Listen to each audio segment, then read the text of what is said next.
That is our show today. We'll talk about teaching inspections. Are they actually changing? In just a moment. Now, you remember we've spoken on this programme before about the tragic story of Ruth Perry, the head teacher of Caversham Primary School, who took her own life following a negative inspection by Ofsted, the school's inspector. During the inquest into Mrs. Perry's death, the coroner heard how she'd been reduced to tears in meetings with the lead inspector during Ofsted's visit in November 2022, while awaiting the publication of a report that was going to downgrade her school from outstanding to the lowest rating of inadequate. Ruth took her own life. Last month, a coroner concluded that the Ofsted inspection had contributed to her suicide and said it lacked fairness, respect and sensitivity and was at times rude and intimidating. Ofsted say changes are coming, with the new head, Sir Martin Oliver, pausing inspections until later this month while staff receive training on how to spot signs of stress among teachers during school visits. Inspectors will also hold a minute's silence for Mrs. Perry during training around mental health. Well, earlier this week, Mrs. Perry's sister, Julia Waters, met the Ofsted head to discuss reforms in the organisation, and I'm pleased to say she's here with me so she can tell us how she feels it's going with Ofsted. But we'd love your views, whether you're a teacher or a parent or even an inspector.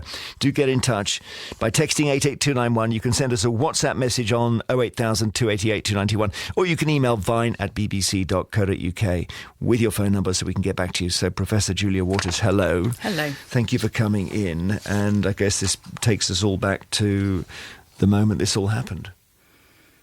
Yeah, which will be a year on Monday. Well, a year on Monday will be the anniversary of Ruth's death, but clearly it was 54 days before that that the disastrous inspection took place. And we know a lot more about it now. We know the name of the inspector. We know some of the things he did. There was apparently some sniggering during the inspection. There was a mocking tone. Well, when this all came out during the inquest, what did you think? Well, I knew this already, of course. Ruth had spoken to me in depth. So I think, lots of people have said, what was the impact of the inquest on me? In a way, the overriding feeling was vindication, validation, that the coroner could recognise what we had known already, but that Ofsted in particular had been reluctant to admit in defending their indefensible system. But what I would say, although, yes, many media have picked up on that point about how the inspection was conducted, and there were appalling behaviours during that inspection, that's not all that contributed, and again I pick up on that word about contributed to Ruth's death. That's sort of a legal term for saying it caused it in my term, and the inquest itself was very clear on that. The witnesses were asked by the coroner, do you see that there was a direct link between that inspection and Ruth's death? And all the witnesses said yes, categorically. Didn't her GP give evidence that she'd not been to him at all before for anything mental health related? Absolutely. She had no history of mental health problems. She was remarkably resilient, happy, healthy, successful. There was no other issue beyond, the everyday stress of being a head teacher, which any head teachers and teachers listening will understand. But she was very competent, she was well regarded, she was very experienced, and it was the shock and the utter injustice of that inspection that precipitated her decline. And then, on top of that, the long wait, the confidentiality requirement, the threat of public humiliation, the threat of losing her job. She had no assurance that she would be able to keep her job or a job in education at all, with an inadequate judgment. However flimsy the so-called evidence, the automatic next move is forced academisation, and usually the loss of at least the head teacher's job. Right. So she had all of that added to that original shock. And yes, the appalling behaviour of inspectors as well. When the inspector, Alan Derry, was questioned, I think with quite a lot of detail, he was asked, look, you could see that Ruth Perry was distressed. Shouldn't you have paused the inspection? And his reply was, no, not at all. There was a major safeguarding concern around the safeguarding of children, and this needed to be immediately addressed and safely addressed. What was your reaction to that when you heard that? That was yet another example that went on throughout the inquest of Ofsted trying to play the trump card of safeguarding. And the former chief inspector has done this herself repeatedly on air, on national media, claiming that there were major safeguarding issues. As the inquest proved, the disclosure evidence proved what I knew already, there were absolutely minor sort of record-keeping issues. The lead inspector had said to the chair of governors during the inspection that the school had a robust culture of safeguarding. Children were not at risk, but picked up on gaps in paperwork, minutes from meetings that hadn't been uploaded in time, and so on. So although the coroner had explicitly said that she was not going to look at whether that judgment was appropriate or not, and for very sound reasons didn't want to go into discussing the so-called evidence because it could identify children, and that in itself was a safeguarding issue, Ofsted kept coming back and trying to imply that there were serious problems there. But again, the evidence says, and the coroner picked up on this, that the issues that were identified around safeguarding paperwork could have been put right before the report came out. So we go to the present day. The Ofsted's got a new head now, Sir Martin Oliver. They say changes are coming. They paused inspections until later this month. The staff are getting training on how to spot signs of stress among teachers during school visits. They're going to hold a minute's silence for your sister's death. While they train around mental health. There's a whole load of stuff being done. And the key question, Julia, today is whether you think it's going to be enough. Well, I had a very open, frank and helpful meeting with Sir Martin yesterday. About 2.5 hours we were in there, and he listened. He is a former head teacher himself, so he gets it. He's been on the receiving end, I think he said, of 96 Ofsted inspections. So he knows what it feels like to be inspected. And he made it very clear to me, and I will be pushing him on that the training that's starting on Monday is just the start of a process. The training that starts on Monday will at least now actually involve both him as the chief inspector, but also mental health experts, specialists. So not just the complete lip service online training that was provided previously. So it does sound as though the training is more rigorous. But as I said to him, and as he understood, it's not enough just to teach inspectors to be decent human beings. You know, the inspectors at Ruth's school identified that Ruth was clearly very distressed, but they ploughed on regardless. So it's not a matter of just identifying stress. It's what is absolutely urgent and crucial is that the system that causes that stress is reformed, that we prevent such catastrophic and widespread stress from happening in the first place. Ruth wasn't the first head or teacher to take her own life because of an Ofsted inspection, and I have been contacted by hundreds, literally hundreds of teachers, head teachers, relatives, colleagues of teachers who, well, frankly, are putting a lot of responsibility on my shoulders, are pinning a lot of hope on Ofsted reform, who've had horribly traumatic experiences and understand only too well how damaging an inspection and a one-word judgment can be. Now, that's what I wanted to ask you. A one-word judgment. So your sister was faced with being told her school was, one word, inadequate. We gather from the inquest, I think her husband gave evidence that she was then thinking she might be blamed for a fall in house prices in the area. That's how big that word was for her. Are you thinking that's at the heart of this problem, is that it shouldn't be a one-word judgment?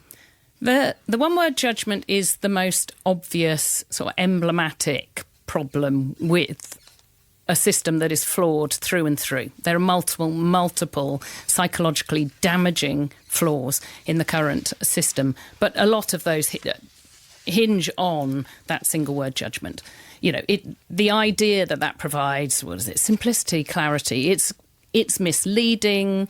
It can never, even the outstanding judgment, you know, this Ruth's school was outstanding previously. That's a huge weight on a head teacher's shoulders to keep that going. And it's always, one word is always inaccurate and can never reflect the complexities of a school.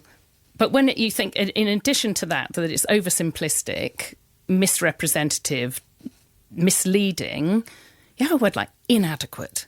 In a context like education, I work in education, I would never, ever get away with marking one undergraduate essay and putting inadequate at the bottom to sum it up. It's a damaging term, but it's also, it's far too simplistic and dangerous. Thank you so much for coming in and talking to us. Professor Julia Waters, who is the sister of head teacher Ruth Perry, who took her own life while waiting for an Ofsted report to be published. Listening to that was Branwen Jeffries, the BBC's education editor.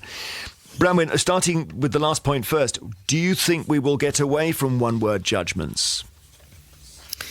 Well, at the moment, there's no indication that the current government wants to move away from single-word judgments for schools or one- or two-word judgments for schools. That's partly something that sits within the Department for Education, but also more widely across government, because it's how we judge everything now. It's the similar grading system is used for hospitals, for care homes, for prisons, and so it's something that runs across the public sector. So to date, the government has signalled it's not likely to move. Labour have said, and actually had said before the death of Ruth Perry came into the public domain, that they want to move to more of a report card system which looks at the pros and cons of a school. You know, this is where you're strong, this is where you need to improve. And we're waiting, Jeremy, for a report from MPs, which will come out at some point in the next few weeks, who have separately had an inquiry into how Ofsted is working with schools. And this is one of the key issues that came up time and again in the evidence they heard from many different people during their inquiry. But surely there will be at some point some pushback from parents who say, wait, we as parents haven't got time to wade through a 20-page report. We need a really clear judgment, and sometimes that will involve a hard truth. Not suggesting, by the way, that's the case with Ruth Perry's school. So I think there is, of course, an absolute imperative that where you have public money being spent and children involved, that there has to be outside scrutiny as to whether or not they're being kept safe and is their education meeting at least the, acceptable minimum standards that everyone has a right to accept. And I actually don't think anyone is disputing that, not Ruth Perry's family nor any of the education unions. It's about the how and whether or not you can fully capture a school. And actually, the coroner, Heidi Connor, who's the senior coroner for Berkshire, who heard all the evidence around Ruth Perry's death, she has issued a formal Prevent Future Deaths report. Now, that's something that's got a statutory legal standing. It's separate from the inquest verdict. It's gone to the government, to the local council, and also to Ofsted, in which she says there is a risk of further future deaths unless we do something about this system. And at the heart of that report, she puts a scenario. You've got School A, where everything is absolutely marvellous, but there's some failings in safeguarding and record keeping that can be fixed pretty quickly and straightforwardly with a bit of advice and help. The Caversham example, if you like. And at the same time, you've got School B, where everything is dreadful and clearly there needs to be intervention. And they get treated at the moment exactly in the same way. And so she, as a coroner, is raising questions about if you have something that is fixable, is this the right way to go, compared with a school where clearly anyone coming in from the outside and looking at it might think there were multiple failings. And of course, there has to be a way to intervene. And it's the consequences that we know weighed very heavily on Ruth Perry's mind about the impact on the local community, the impact, as you mentioned, on house prices, the impact for her, essentially the end of a very successful teaching and head teaching career. Thank you very much, Branwen Jeffers, BBC Education Editor. And before Branwen, it was Julia Waters, who's the sister of Ruth Perry. We'd love your thoughts. We'll play some music first, but we'd love your thoughts on whether Ofsted is not quite doing enough to show it's changed. So we're talking to the sister of Ruth Perry, and we all know the terrible story. Less than a year ago, Ruth Perry's suicide after an Ofsted inspection where it seems she was bullied a bit and mocked a bit and certainly faced with a downgrading of her school to the single word inadequate. She took her own life. We're very grateful to Julia, her sister, for talking at length there about exactly what's going on and whether she thinks Ofsted can change and just protect teachers who are under pressure. Gerard in Belfast has texted. Gerard says, I've got every sympathy for Ruth and her family. Schools are much more than results. The ethos of a school is the most important thing. I'm a father of two whose two children enjoyed their schooling, and I'm also a primary school teacher, and I know a warm, welcoming approach in a school is the most important thing. No idea why you would be marked as inadequate. The whole school's called inadequate because of some technical thing to do with some records of safeguarding that aren't being kept up to date, or I don't know. Rob in North Yorkshire, you could probably help. You're a deputy head teacher, so it sounds like you're on the edge of a precipice with these inspections, are you? Yeah, hi Jeremy, you okay? Nice to talk to you. Nice to talk to you. Have you just had an inspection recently? Well, our school had an inspection in May. We were downgraded from good to requires improvement. And we went free to fairly by Ofsted. We actually appealed against the grade, and what they said was that they hadn't followed their own procedures, but it made no difference whatsoever. The school was basically graded as good quality of education, good personal development, good safeguarding.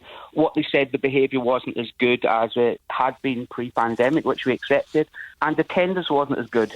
So overall, we got something like 7 pages of feedback from the inspectors, the vast majority of it positive, and we ended up with a grade called requires improvement. I see. So it's the weakest link here. It's the one bit that you've accepted is you're struggling with a bit. Suddenly ends up is the label for the whole school, as if it applies to everything.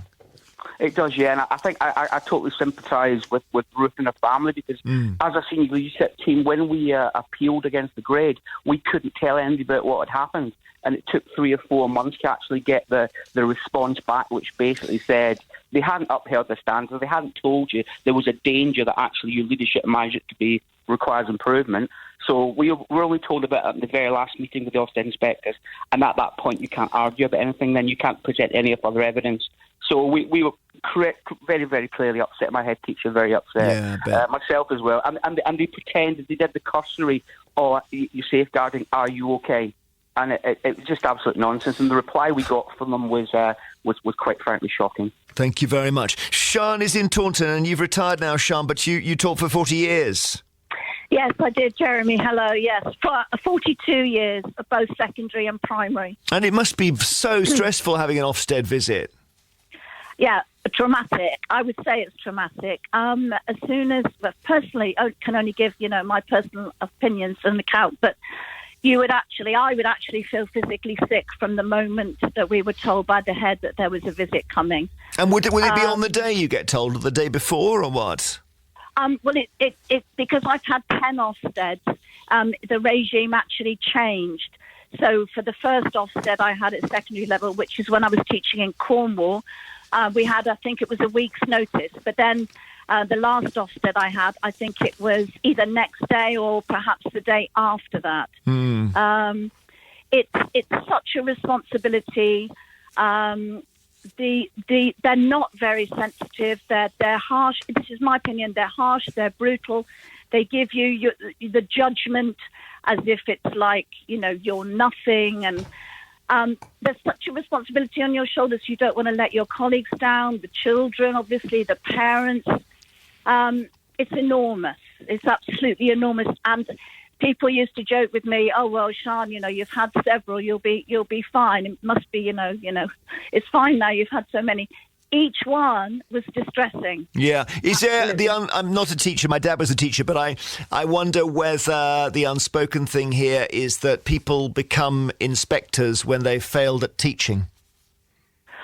I haven't known that. Right. So the inspectors can be high level. I didn't find any inspector particularly high level. Well, I wonder, are these just low caliber characters? I can't. I'm trying to work out what makes somebody want to be a school inspector, unless it's that their teaching career has stopped somehow.